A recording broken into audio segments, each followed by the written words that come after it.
Control of Congress hangs in the balance in the United States as counting continues in some of the tightest races. Georgia will have to hold on for another vote for its Senate race next month because neither candidate cleared the 50% threshold.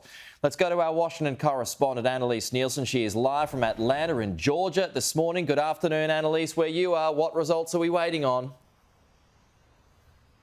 We're still waiting on a number of key House races, which is absolutely not where the Republicans thought they would be. This was supposed to be the red wave that cleared that 218 threshold quite easily, but they're still sitting around 208. And so there's a long way to go before they can see whether they have taken power back in the House, as we usually see during these midterm elections. And then the Senate is the other race we're watching. Now, this is going to come down to the wire. We're still waiting on an official declaration in Arizona and Nevada. Now, those are states that could decide who controls the Senate, especially if the Republicans can pick up both, but that's not looking to be the case in Arizona at least. So it will all come down to this race in Georgia.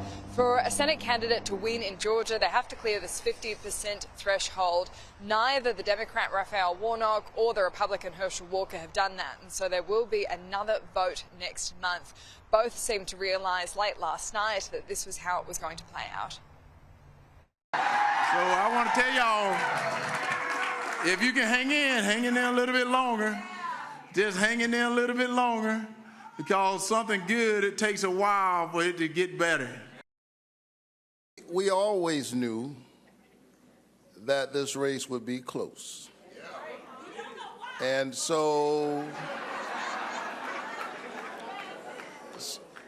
here, that's where we are. So y'all just hang in there. I'm feeling good.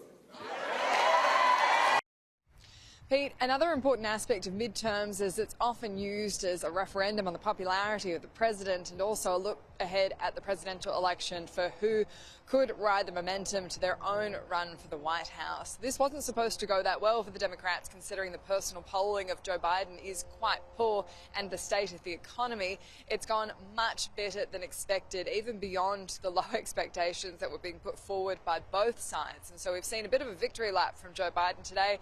He's expected to speak shortly, but he spent the last 24 hours making phone calls to Democrats in congratulations.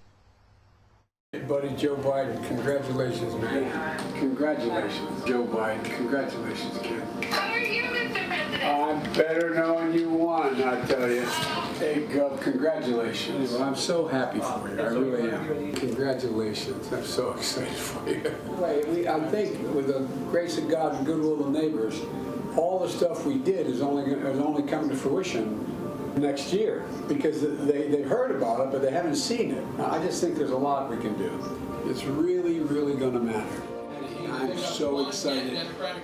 God's love you. Well, I'll sleep better knowing you won. Keep the faith, man. Talk to you.